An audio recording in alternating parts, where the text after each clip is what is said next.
안녕하세요. 사람들에게 도움이 되는 채널, 그리고 솔직하고 진지한 정보를 제공하는 것을 목적으로 하는 사람과 직업연구소 대표 정도영입니다. 이렇게 돼서 반갑습니다. 시작 부분이 늘 어려워요, 저는. 자, 오늘의 주제는 30년 일했는데, 그리고 이제 정년을 했는데 1년 정도 쉬면 안 되나요? 이런 질문에 대해서 대답하는 것으로 영상을 구성해 보겠습니다. 누구나 정년쯤이 되면 퇴직하시고 좀 쉬고 싶다는 마음이 강해지죠. 그랬을 때 퇴직하고 쉬면 어떻게 될까요? 이런 부분에 대해서 좀 살펴볼 텐데요. 먼저 정년 이후에 직업적 선택을 잠깐 살펴보죠. 정년 이후의 직업적 선택은 크게 보면 네 가지로 나눠집니다. 대표적인 것이 재취업, 그리고 창업, 그리고 저희 업계에서는 귀농귀촌 혹은 사회공헌 활동으로 분류를 하게 되죠. 여기서 잘 모르실 분들이 있으실 것 같아서 사회공헌 활동은 나중에 제가 한번 다뤄보긴 할 텐데요. 사회공헌 활동은 일과 자원봉사의 딱 중간 형태에 있는 일이라고 보시면 될 것 같아요. 그래서 짧게 일하고 돈도 크게 안 돼요. 그렇지만 사회적으로 좀 의미 있는 일을 하게 되죠. 근데 여기에 그런 분들이 생길 수 있죠. 나는 좀 쉴래. 물론 이런 분들조차도 계속 쉬겠다는 분들은 많지는 않을 텐데요. 그래도 한 1년쯤은 쉬고 싶어. 이런 분들이 계실 수 있죠. 그래서 오늘은 그런 경우에 어떻게 될지에 대해서 좀 살펴보도록 할게요.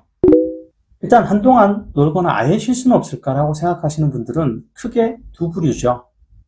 첫 번째는 가진 것이 많으신 분들, 돈이 좀 여유가 있으셔서 굳이 일을 안 해도 살 수 있는 환경에 계신 분들이라면 그런 고민을 좀 하겠죠.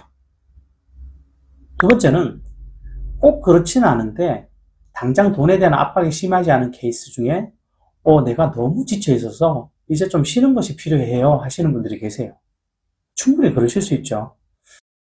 40대, 50대의 경우에 굉장히 많이 지쳐 계신 분들이 많아요.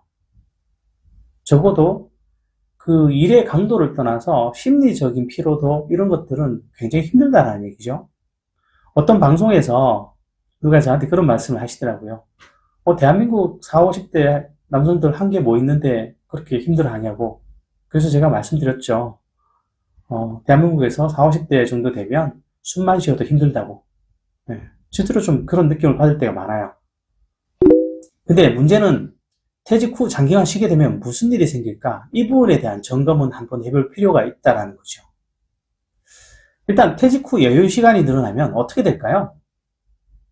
이 시간들을 굉장히 의미 있게 잘 쓸 수 있을까요? 솔직히 말씀드리자면 저는 여기에 대해서 부정적으로 보는 경향이 좀 있습니다. 실제로 상담을 해보면 이 시간들을 굉장히 건강하게 좋게 쓰시는 분들보다 갑자기 시간이 늘어났을 때 이상하게 쓰시는 분들을 많이 뵙게 됐어요. 대표적인 게 TV 보는 겁니다. 시간이 많아지면 아무래도 TV 같은 걸 좀 많이 보게 되는데 TV의 특성이 있죠. 한번 보게 되면 굳이 안 봐도 되는 것을 계속 보게 된다는 특성입니다.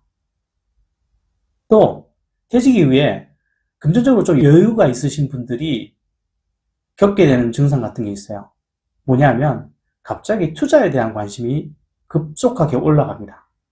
그리고 주식 투자를 시작하시는 분들이 많아요.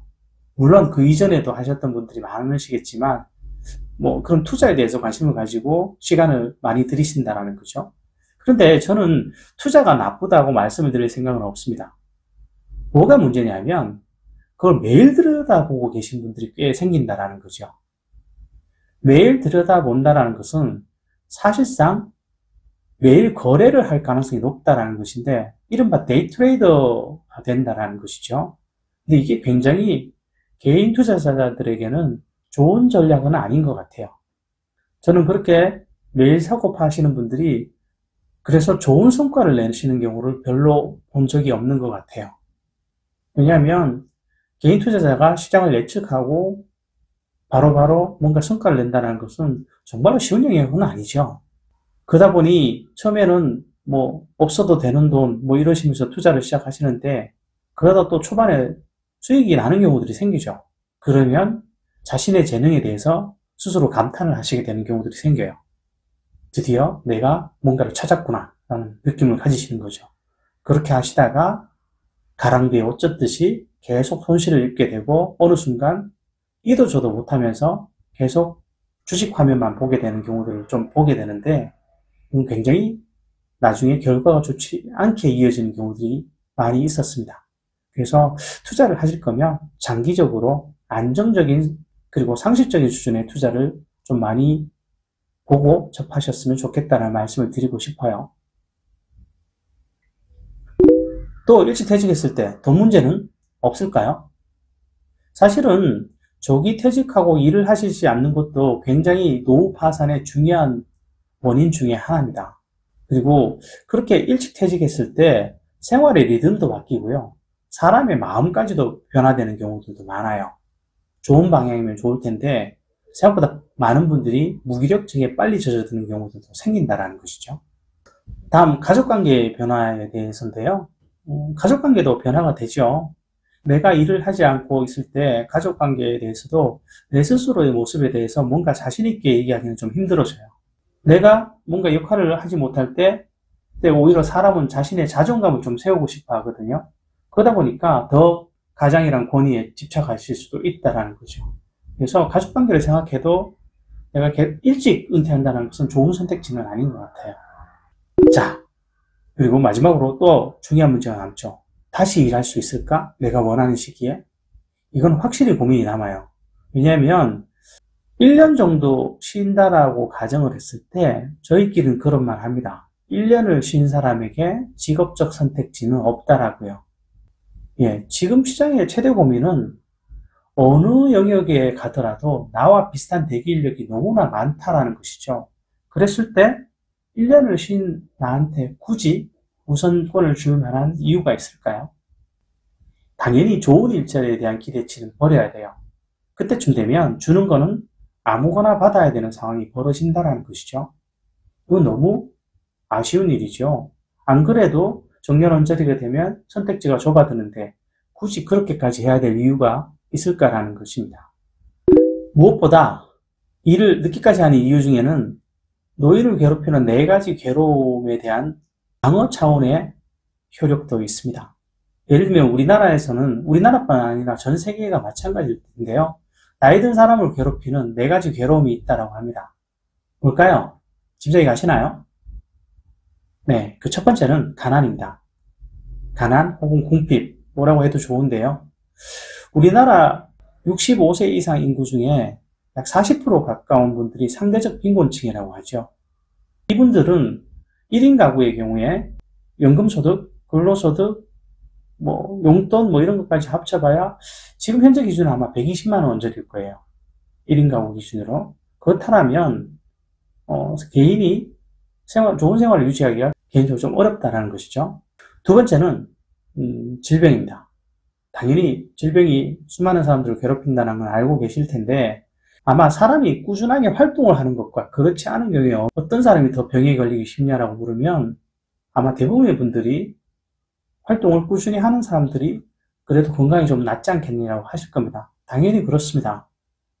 아무것도 하지 않을 때 내가 꾸준하게 몸 관리한다는 건 굉장히 절제력이 필요한 일이죠. 세 번째는 고독입니다. 외로움이죠.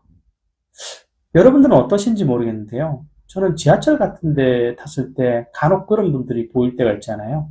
혼자서 막 큰 소리로 화를 내시는 분들을 볼 때가 있는데 그런 분들을 볼 때마다 솔직히 제일 먼저 드는 생각은 도대체 얼마나 외로우면 저런 행동을 하실까라는 생각이 듭니다. 누군가 진지하게 자기 주변에서 그런 얘기를 한 번이라도 들어주는 사람들이 있다라면 아마 그렇게까지는 안 하실 것 같은데 그만큼 우리는 외로운 시대에 살고 있다라는 것이죠.